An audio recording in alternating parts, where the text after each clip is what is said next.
प्यारे दोस्तों, कैसे हो? आई होप कि आप सभी लोग बहुत ही ज़्यादा बेहतरीन होंगे। तो आज की हम लोग क्लास में पढ़ने वाले हैं घन के बारे में। क्योंकि क्लास 8 से लेकर के क्लास 10th 11th 12th और यहाँ तक कि कंपटीशन लेवल में मेंसुरेशन चैप्टर एक होता है, जिसके अंदर हम लोग को घन और घनाभ के बारे में पढ़ना होता है। तो आज उसका जो पहला कॉन्सेप्ट यानी कि पूरा का पूरा पॉइंट जो है घन है, जिसको कि इंग्लिश में क्यों कहा जाता है, आज हम इसके बारे में हर एक चीज़ जानना चाहेंगे। और सोचते हैं कि घन को स्टार्ट करने से पहले हमें एक फिगर पता होना चाहिए जिसका नाम होता है स्क्वायर। अब स्क्वायर बेसिकली होता क्या है? स्क्वायर इस तरह की आकृति होती है जिसके चारों साइड्स बराबर होते हैं। जिसके चारों साइड्स बराबर होते हैं वो, और हर एक जो साइड का एंगल होता है वो 90 डिग्री का होता है। अब ऐसा क्या है, एक चीज़ समझिए, हम लोग बचपन से वर्ग के बारे में यानी कि स्क्वायर के बारे में पढ़ते आ रहे हैं। तो स्क्वायर के बारे में पढ़ते आ रहे हैं, तो स्क्वायर एक्चुअल में होता क्या है? स्क्वायर क्या क्या हो सकता है? स्क्वायर कोई ज़मीन का टुकड़ा हो सकता है, कागज़ हो सकता है, कपड़ा हो सकता है, या फिर कोई किसी भी प्रकार का जो भी इस स्ट्रक्चर में आ जाए वो सारी चीज़ें स्क्वायर होंगी, जिसके चारों साइड्स एक दूसरे के बराबर हो। जैसे अगर ये 5 सेंटीमीटर है तो ये भी 5 सेंटीमीटर होगा, ये भी 5 सेंटीमीटर होगा, और ये भी 5 सेंटीमीटर होगा। अगर ये 25 सेंटीमीटर है तो इसके सारे साइड्स 25 सेंटीमीटर होंगे, सभी भुजाएं 25 सेंटीमीटर होंगी, और इसके हर एक एंगल 90 डिग्री का होता है। ये सारी चीज़ें हम लोगों को पता होनी चाहिए। अब स्क्वायर में दो चीज़ें पढ़नी होती है। पहला होता है पेरीमीटर और दूसरा होता है एरिया। अब एक चीज़ जो हम आपको समझाने वाले हैं उसको थोड़ा सा ध्यान से समझिएगा। अच्छा, आपको एक मैं चीज़ दिखाने जा रहा हूँ, सिर्फ और सिर्फ ये बेसिकली इसको देखिए। क्या ये वाला जो सरफेस आपको दिख रहा है, ये वाला, ये क्या स्क्वायर की तरह नहीं है? तो आप सभी का आंसर होगा जी सर, ये जो सारी साइड्स है एकदम बराबर है और 90 डिग्री का एंगल भी बने। तो इसके कहने का क्या मतलब है कि जो स्क्वायर होता है उसकी चारों भुजाएं जो होती है वो बराबर होती हैं। अगर कोई भी एक 25 सेंटीमीटर का हो, 25 मीटर का हो, 1000 मीटर का हो, तो उसकी सारी भुजाएं 1000 मीटर की होंगी। अब इसके अंदर हमको दो चीज़ें पढ़नी होती है। मान लीजिए कोई ज़मीन का टुकड़ा है या फिर कोई स्क्वायर का दीवार है, स्क्वायर शेप का कोई दीवार है जिसको ईंटे से जोड़ दिया गया है, जिसका लेंथ 25 मीटर है और इस तरीके से खड़ा कर दिया गया। अब एक चीज़ बताइए, इसके अंदर दो पॉइंट्स हम लोग को पढ़ने, पेरीमीटर और एरिया।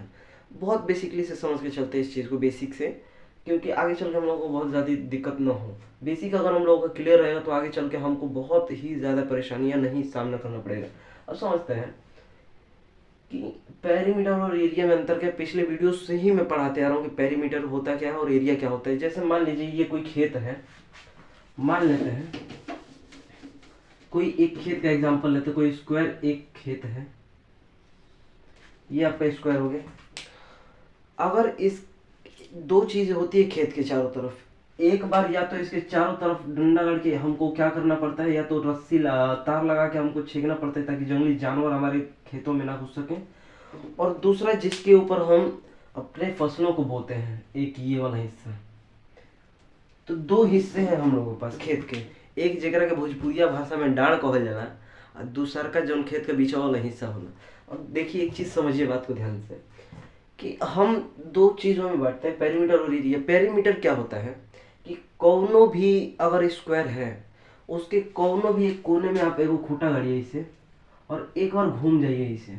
अगर इस जितना आपको रस्सी की जरूरत पड़ेगी इसको नापने में या फिर इसको घेरने में, वही आपका पेरीमीटर होगा। और रही बात एरिया की, जिस हिस्से पर आप पेंट करते हैं या फिर जिस हिस्से पर आप धान गेहूं बोते हैं, फसलें उगाते हैं, वो आपका हिस्सा आपका एरिया कहलाता है, क्षेत्रफल कहलाता है। इसको पेरीमीटर को परिमाप कहा जाता है और इसको क्षेत्रफल कहा जाता है। ये आप लोगों ने बहुत पहले से सुना होगा एरिया और क्षेत्रफल के बारे में, क्योंकि अब जाके हम लोगों को थोड़ा क्लियर हो रहा है। बस एक चीज़ याद रखना है, जब भी हमको पेंट करने के लिए कहेगा तो अच्छा मान लीजिए कि इस बोर्ड के ऊपर हम लोगों को पेंट करना है, तो क्या आप इसके पेरीमीटर पर करिएगा कि इसके एरिया पर यानी कि क्षेत्रफल पर करिएगा कि परिमाप पे करिएगा? तो देखते हैं, अगर हम इस बोर्ड को अगर हमको पेंट करना हो और ये एक स्क्वायर के शेप के आकार का है, तो हम कहेंगे सर कि पेंट यहाँ पर ना होकर के बीच में होता है, और जो बीच में होता है उसको एरिया बोलते हैं, क्षेत्रफल बोलते हैं। उसी तरीके से अगर इसके चारों तरफ अगर हमको लाइट लगानी होती तो हम उसके एरिया पर न लगा के पेरीमीटर पर लगाते।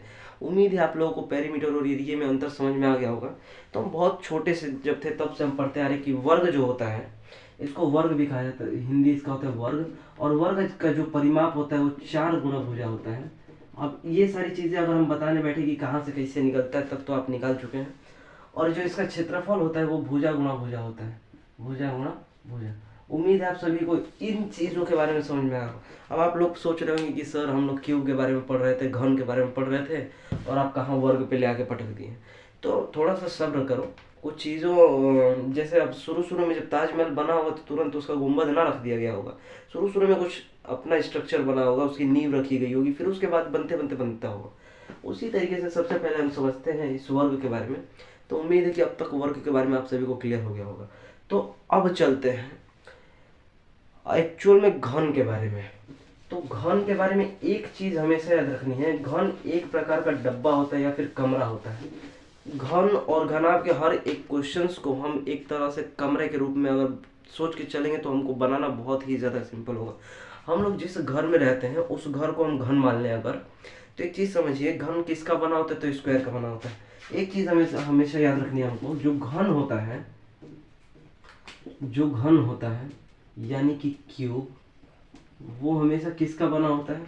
जो क्यूब होता है वो अपना बना होता है स्क्वायर से। अब ये कैसे बनता है?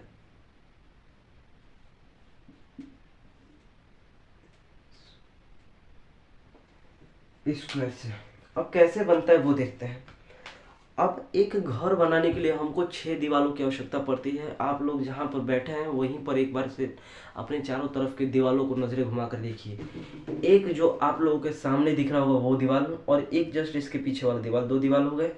एक इधर वाला दीवार जो कि सामने है, और एक इधर वाला दीवार, 4 दीवार हो गए। एक नीचे का फर्श और एक ऊपर का छत। टोटल मिला के किसी भी घर को बनने के लिए 6 दीवारों की आवश्यकता पड़ती है।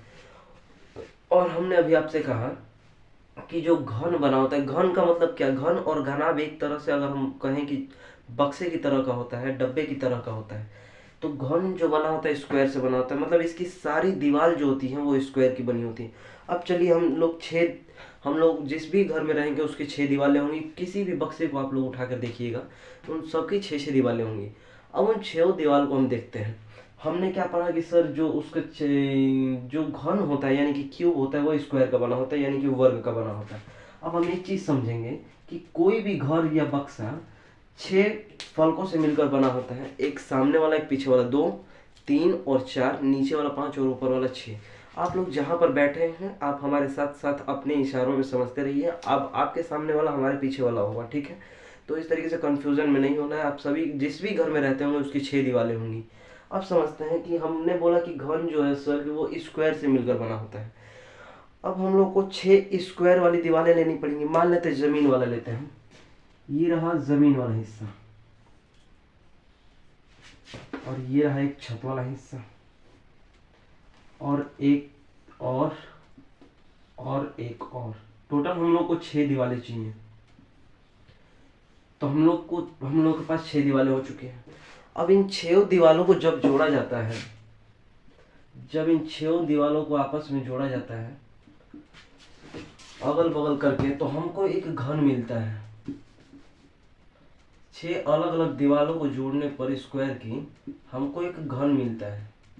घन यानी कि डब्बा। अब एक चीज़ समझिएगा, जो हम ध्यान से समझाने जा रहे हैं उसके बारे में समझना है आप लोगों को, तो थोड़ा सा ध्यान लगाइएगा। अब एक चीज़ बताइए हमको कि 6 दीवारों को मिला करके एक हमारा घर बन रहा है। हम लोगों को इसके अंदर 3 चीज़ें पढ़नी है। पहला आपको कुल पृष्ठ क्षेत्रफल, कुल पृष्ठ क्षेत्रफल। दूसरा वक्र पृष्ठ क्षेत्रफल,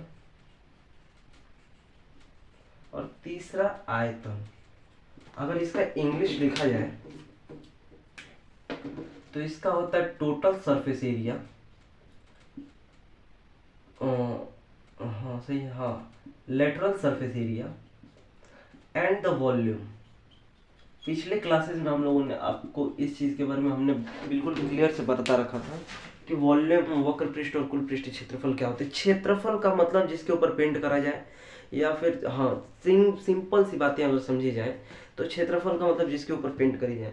अब जैसे हम लोगों को मान लेते हैं ये एक तरह का घन है, ये एक तरह का घन है। अगर इसका ये जो साइड है, पीछे वाला साइड, आगे वाला साइड, कोई भी एक दीवार घर आप लोग सामने वाला दीवार उठाइए सर, आप लोग के हर एक घर में, जिस भी घर में होंगे आपके पास 6 दीवारें होंगी, और हर एक दीवार को अगर अलग अलग कर दिया जाए, अगर इस वाली दीवार को जो ये हमारे सामने दिख रही है बोर्ड के पीछे वाली दीवार को अगर हम एक और ले जाएं जो कि स्क्वायर है, तो हम कहेंगे सर अगर इसको हमको पेंट करना होगा तो हम इस हिस्से पर करेंगे, और यही हिस्सा आपका एरिया कहलाता है।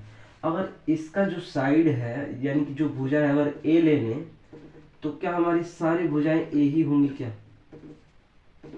जो हर एक दीवार होगा वो तो हर एक जगह बराबर है ना, फिर हमें दिक्कत कहाँ से? तो कहिएगा जी सर, और हम जानते हैं कि अगर ये एक दीवार को पेंट करेंगे जो कि वर्गाकार है, तो हम कहेंगे सर इसके भुजाओं में पेंट करेंगे ए स्क्वायर। कहिएगा जी सर। तो एक चीज़ बताइए, आपके पास ऐसी ऐसी कितनी दीवारें हैं, घन न कि घना, वो अभी घन के बारे में पढ़ रहे हैं, जो कि स्क्वायर से बना हुआ है, हर एक दीवार एक जैसा है, बिल्कुल एक जैसा स्क्वायर का बना हुआ। तो जब इसको ए स्क्वायर पेंट करना पड़ रहा है तो कहेंगे सर ये वाला भी जो दीवार है ये भी ए स्क्वायर पेंट करेंगे। 2 दीवार पेंट हो चुके हैं अपने, ये रहा तीसरा दीवार, और इसी तरीके से चौथा दीवार, और इसी तरीके से 5वां दीवार भी पेंट करेंगे, और इसी तरीके से 6वां दीवार। ए स्क्वायर का मतलब क्या हुआ, आप लोगों ने पढ़ा होगा भुजा गुणा भुजा, तो भुजा स्क्वायर वर्ग का क्षेत्रफल होता है, वही हमने यहाँ पर लिखा हुआ है आपके पास। अब एक दीवार का मतलब ए स्क्वायर पेंट करना होगा तो करेंगे, बिल्कुल करेंगे। दूसरा दीवार भी ए स्क्वायर ही पेंट होगा, और इन 6 दीवारों को जब एक नीचे, फिर एक अगल में, एक बगल में, एक आगे, एक पीछे, फिर एक ऊपर लगा दिया जाए, तो एक तरह से ये घर का काम करती हैं, घर बनाने का काम करती हैं, या फिर बड़े बक्से की तरह काम करती हैं। एक चीज़ याद रख के चलना कि अगर घन को हम अपने जिस कमरे में रहते हैं इसके बारे में सोच करके चलें तो ये बनाना बहुत ही बेहतरीन आसानी होगा। तो इसीलिए हम लोग स्टार्ट करते हैं। अब एक चीज़ बताइए, हमने टोटल दीवारें जोड़ी कितनी है? तो सर ए स्क्वायर प्लस ए स्क्वायर, यहाँ पर देखिएगा हमने टोटल दीवारें जोड़ी हैं, 1 दीवार, 2 दीवार, 3 दीवार, 4, 5 और 6। तो हमने टोटल 6 ए स्क्वायर मतलब जोड़ रखा है। यानी कि हमारे कहने का क्या मतलब है, अगर किसी घन का कुल पृष्ठ क्षेत्रफल या फिर टोटल सरफेस एरिया पूछे तो हम कहेंगे सर कि जो घन होता है वो स्क्वायर का बना होता है, और स्क्वायर का जो क्षेत्रफल होता है वो भुजा गुणा भुजा या फिर ए स्क्वायर होता है। और एक दीवार का जब ए स्क्वायर होगा तो ऐसे ऐसी 6 दीवारें हैं तो 6 से मल्टीप्लाई कर देंगे तो हमारा 6 ए स्क्वायर जो हमारा निकल के आ जाएगा वो हमारा टोटल सरफेस एरिया होगा। उम्मीद है यहाँ तक आप लोगों को समझ में आया होगा। ज़रूरी नहीं है कि हर बार पेंट करने के लिए कहे, कभी कभी कहेगा इस घर के चारों तरफ, इस घर के ऊपर हमको इस घर को कवर करना है प्लास्टिक से, तो प्लास्टिक से कवर करना है तो अगर हमको सोच के देखिए ज़रा एक बार, इस बोर्ड को अगर हमको प्लास्टिक से कवर करना है तो क्या हम इसके पेरीमीटर को कवर करेंगे कि इसके पूरे के पूरे बोर्ड को कवर करने के लिए, यानी कि हमको इसके पूरे एरिया को कवर करना पड़ेगा। उम्मीद है आप लोगों को समझ में आ रहा होगा इस तरीके के क्वेश्चन या फिर टॉपिक्स पे। पसंद आ रहा होगा तो वीडियो को लाइक करना। अब समझते हैं, एक चीज़ समझिए कि हर बार जरूरी नहीं कि आपको पेंट करने के लिए कहा जाए, कभी कभी आपको इस घर को कवर करने के लिए भी कहा जा सकता है कि इस घर के ऊपर हमको कवर लाना है। तो बताइए कितने मीटर स्क्वायर का हमको कवर लगेगा, कितना उसका कॉस्ट होगा, ये सारी चीज़ें पूछ सकता है। तो हमने पता करा कि सर एक दीवार जो है वो स्क्वायर यानी कि वर्ग का बना होता है, तो 6 दीवार मिलकर के एक घन बनाती है यानी कि क्यूब बनाती है। तो एक दीवार का जो क्षेत्रफल है ए स्क्वायर है, तो उसी तरीके से 6 दीवार का क्षेत्रफल 6 ए स्क्वायर होगा, जिसको हम कुल पृष्ठ क्षेत्रफल यानी कि टोटल सरफेस एरिया कहते हैं। अब चलते हैं लेटरल सरफेस एरिया यानी कि वक्र पृष्ठ क्षेत्रफल के ऊपर। तो वक्र पृष्ठ क्षेत्रफल क्या होता है? तो वक्र पृष्ठ क्षेत्रफल होता है कि 2 चीज़ों को छोड़ करके किन्हीं भी चार दीवारों को पकड़ ले जाए वो अपना क्या बन जाता है, लेटरल सरफेस एरिया जिसको कहा जाता है। अब 4 दीवारों के लिए तो हम लोग कहेंगे सर ए स्क्वायर। अब नीचे और ऊपर का दीवार छूट जाएगा, नीचे और ऊपर का दीवार छूट जाएगा, इसलिए हम लोग कहेंगे कि 4 ए स्क्वायर होगा सर। उम्मीद है आप सभी लोगों के दिमाग में इस तरह के क्वेश्चंस घुस रहे होंगे, इस तरह के टॉपिक्स में बेहतरीन। अब चलते हैं अपने अगले जो कि है आयतन। इसका आयतन क्या होता है? अब इसका आयतन निकालने के लिए हमको बहुत आप लोगों को क्लियर तरीके से समझाना होगा। पहले ही इन दोनों चीज़ों को समझ में अगर आ गया हो आप लोगों को तो बहुत बहुत धन्यवाद आप सभी का इतनी वीडियो आगे तक देखने के लिए। फिर से एक बार हम समझाने का प्रयास करते हैं। कोई भी घन जो होता है वो स्क्वायर यानी कि वर्ग का बना होता है। और हम बच्चे पर से पढ़ते हैं कि वर्ग का क्षेत्रफल जो होता है वो भुजा गुणा भुजा, यानी कि अगर उसका भुजा ए मान लिया जाए तो उसका भुजा स्क्वायर यानी कि ए स्क्वायर होगा। और कोई भी जो घर होता है वो 6 दीवारों का बना होता है, 1 2 3 4 5 और 6 दीवारों से मिलकर बना होता है। तो एक घर को अगर हम पेंट करेंगे ए स्क्वायर, तो उसी तरीके से 6 दीवार को पेंट करने के लिए हमको 6a स्क्वायर की आवश्यकता पड़ेगी, जिसको हम कहते हैं कुल पृष्ठीय क्षेत्रफल। अब चलते हैं वक्र पृष्ठीय क्षेत्रफल, यानी कि जमीन वाले हिस्से को और छत वाले हिस्से को हटा दिया जाए तो ये हमारा वक्र पृष्ठीय क्षेत्रफल होगा। इन दो चीज़ों के बारे में पढ़ने के बाद अब चलते हैं हम लोग अपने आयतन के ऊपर। अब बच्चों इस चीज़ के ऊपर थोड़ा सा ध्यान दीजिएगा। 1 मिनट का ब्रेक चाहिए हमको, थोड़ा सा साफ कर लिया जाए बोर्ड। आप लोग कॉपी पे नोट्स पे उतारते चलिएगा और ये वीडियो घनाभ के ऊपर बहुत जल्दी मिल जाएगी आप लोगों को। जो हम समझाना चाह रहे हैं चीज़ समझिएगा थोड़ा सा ध्यान से। अब आयतन के ऊपर चलते हैं। किसी भी चीज़ का आयतन होता क्या है, कैसे निकलता है, देखते हैं। आयतन मतलब होता क्या है, आयतन यानी कि वॉल्यूम। हमने आप लोगों को कल भी एक पॉइंट समझाया था कि वॉल्यूम कम निकालना होता है। आपसे हर बार नहीं कहेगा। अब आप लोग क्लास 10th में अगर आएंगे तो आप लोगों से हर बार नहीं कहेगा कि बताइए बेलन का आयतन क्या होगा, घन या घनाभ का आयतन क्या होगा। अगले बार से आपको कहा जाएगा कि अगर कोई एक कमरा घन आकार के, घन क्या आकार का, एक क्यूबॉइड है, तो उस जो रूम में है या फिर वो जो बक्सा है, बॉक्स है, उसके अंदर कितनी कैपेसिटी होगी किसी भी चीज़ को रखने के लिए। तो हमने पिछले क्लासेस में आप लोगों को बताया था कि जब भी हम लोगों को क्वेश्चन में अगर कैपेसिटी यानी कि जगह की बात करें, कि इस घर में कितना जगह है, इस डब्बे में कितना जगह है, इस मैचेस बॉक्सेस में कितनी जगह है, तब हम आयतन का यूज करेंगे। और दूसरा, जब भी हमें किसी एक चीज को पिघला करके दूसरा स्ट्रक्चर देना हो, जैसे मान लीजिए हम लोहे की गेंद को पिघला करके हम बना रहे हैं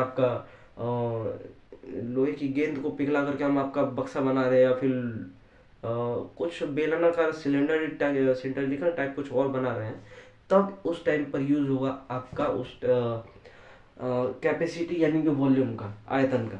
अब एक चीज समझते हैं अपने नेक्स्ट क्वेश्चन की तरफ कि आयतन के बारे में, कि आयतन निकलता कैसे है।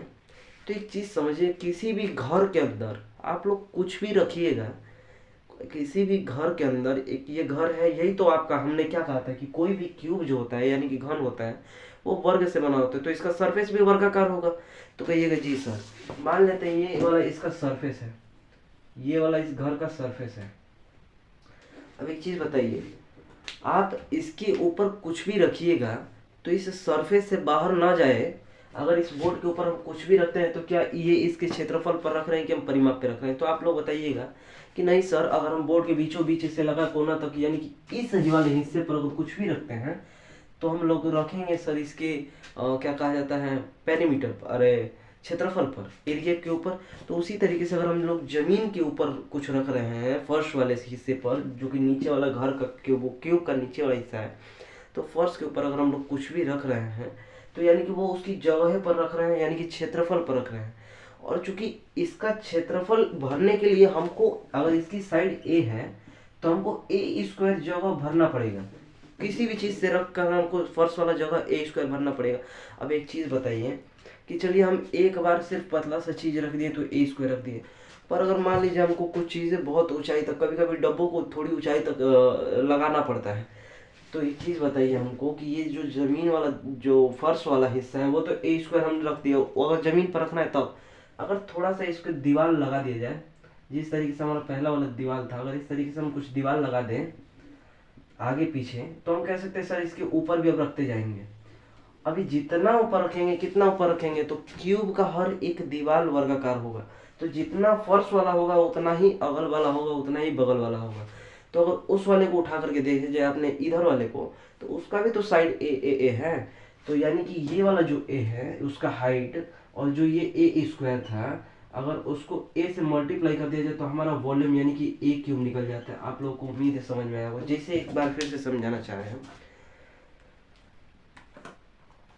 जैसे मान लीजिए ये आपका फर्श है, ये जमीन वाला हिस्सा है, इसके ऊपर अगर हम ये मार्कर रखते हैं तो ये मार्कर थोड़ा चौड़ा है, तो इसलिए थोड़ा सा ऊंचा तरफ में जा रहा है।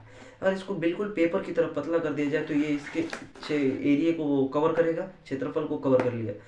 अब मान लीजिए कि हमको एक पेपर न रख के इतना मोटा पेपर रखना हो, तो वो तो पेपर की ऊंचाई इतनी चली जाएगी, तो जो हम लोगों का दीवार बनेगा वो इतना ऊंचा बनाना पड़ेगा। इस रीजन से हम लोग जो दीवार बनाएंगे वो भी तो वर्गाकार ही बनाएंगे, स्क्वायर के आकार का। इसीलिए हम लोग को जिसे समझते हैं यहाँ पर थोड़ा सा और बेहतरीन आएगा।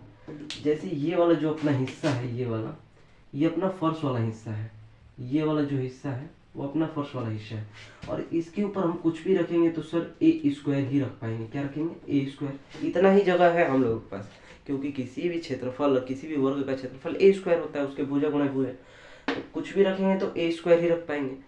पर हाँ, अगर इसके ऊपर रखते जाएं रखते जाएं रखते जाएं तो वो एक हाइट तक रख सकते हैं, यानी कि इस मुंह तक भर सकते हैं। और ये कितना भर सकता है? तो जितनी इसकी ऊंचाई होगी यानी कि ए, इतनी ही तो ऊंचाई भर सकते हैं। यानी कि ए से मल्टीप्लाई कर देने के बाद जो हमारा आयतन निकला वो हमारा निकला ए क्यूब, यानी कि ए गुणा ए, यानी कि भुजा गुणा भुजा गुणा भुजा, मीटर क्यूब सेंटीमीटर क्यूब। उम्मीद है आप सभी लोगों को ये पूरा का पूरा वीडियो बहुत ज़्यादा पसंद आया होगा। अब मिलते हैं अपने नेक्स्ट क्लास में, जो कि है क्यूबॉइड। अब इसको करने ये